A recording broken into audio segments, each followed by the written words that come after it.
त्रिकोणमिति का कुछ अनुप्रयोग। इसके बारे में कुछ बेसिक जान लेंगे। एक पहले तो हमने के कुछ त्रिकोणमिति का फॉर्मूला जान ही चुके हैं, तो कुछ उसमें भी तो थोड़ा सा बेसिक जान लेते हैं। तो त्रिकोणमिति का कुछ त्रिकोणमितीय अनुपात कितना होता है, कुल कितना होता है, 6 होता है। साइन थीटा बराबर लंब बटा कर्ण होता है। कॉस थीटा बराबर आधार बटा कर्ण होता है।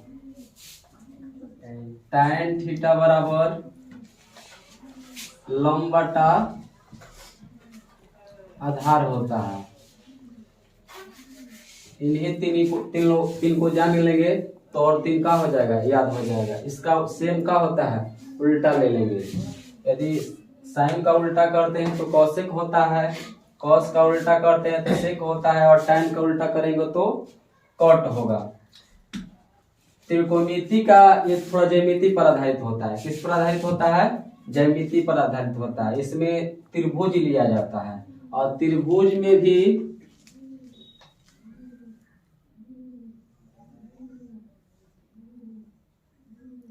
समकोण त्रिभुज को लिया जाता है।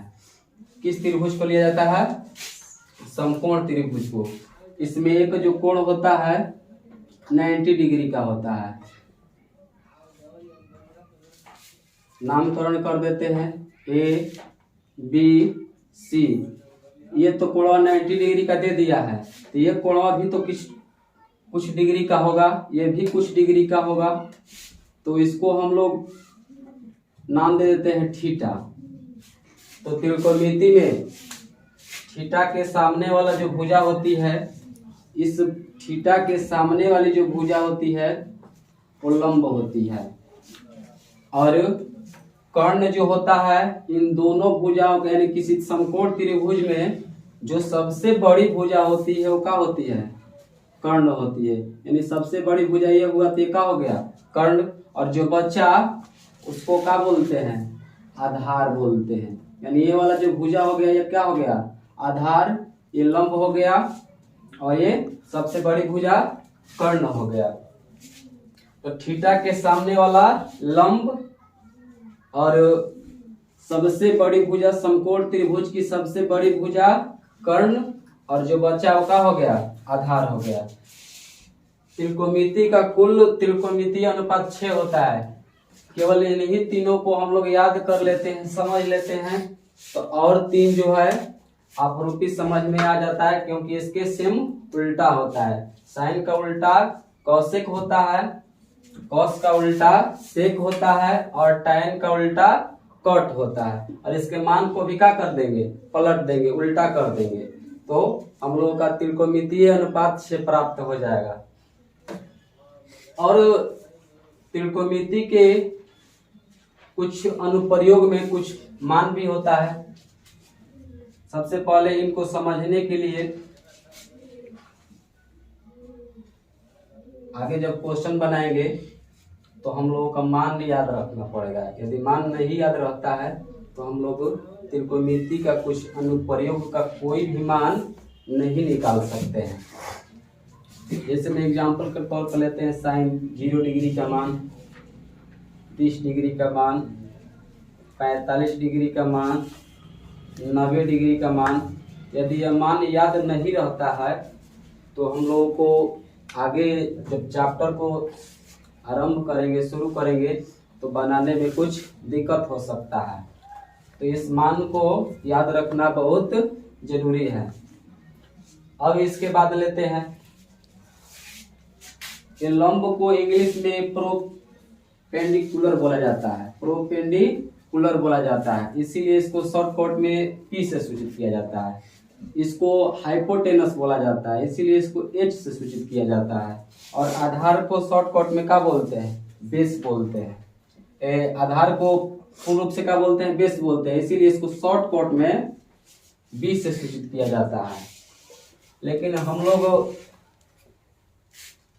CBSE बोर्ड से नहीं है, इसीलिए हिंदी में ही समझेंगे। ये वाला भुजा कर्ण है, ये वाला लंब है, और ये वाला क्या है, आधार है। इसको हम लोग हिंदी में समझेंगे। आगे अब कुछ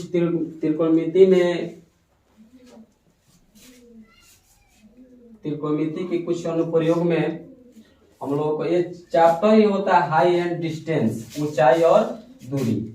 इस चैप्टर का नाम है ऊंचाई और दूरी। लड़का सब पूछता है क्या इस चैप्टर से क्वेश्चन आता है? हाँ, कोनो भी बोर्ड से एग्जाम दो, बिहार बोर्ड से दो, सीबीएसई बोर्ड से दो, यूपी बोर्ड से, मध्य प्रदेश बोर्ड से, कोनो बोर्ड से एग्जाम दो, हमेशा 5 नंबर का क्वेश्चन आता है। ये आपका कंपल्सरी रहता है 5 नंबर का क्वेश्चन।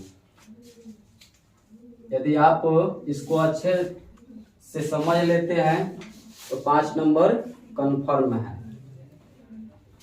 ये ऊंचाई और दूरी के बीच में संबंध को दर्शाता है।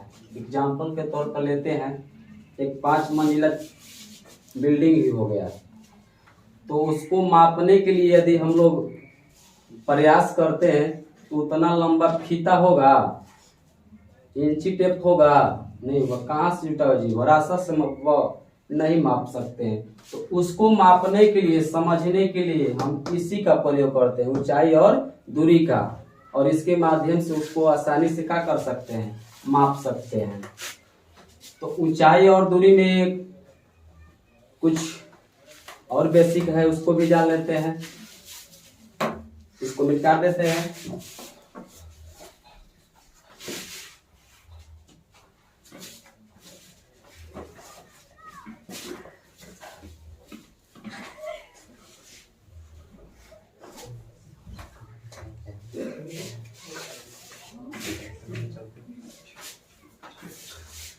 उन्नयन कोण क्या होता है? उन्नयन कोण,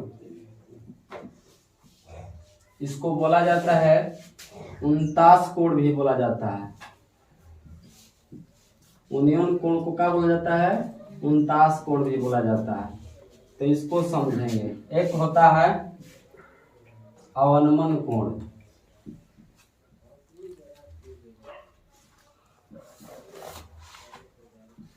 एक उन्नयन कोण होता है, एक अवनमन कोण होता है। तो इसको समझने के लिए एक मीनार को लेते हैं। एक मीनार हो गया, और इस मीनार के पाद बिंदु से कुछ दूरी पर एक व्यक्ति स्थित है। यहाँ पर एक व्यक्ति का है, एक लड़का खड़ा है, समझते हैं?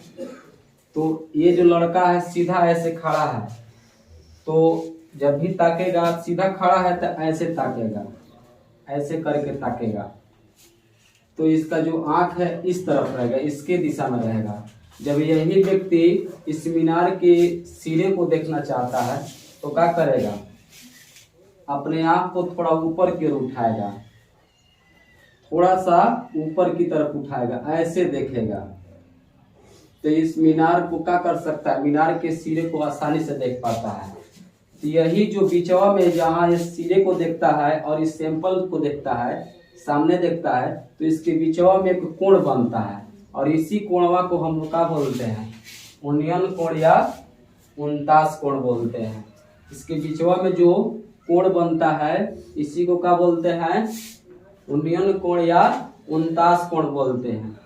और एग्जाम्पल में और लेते हैं कि यहाँ पर एक व्यक्ति खड़ा है,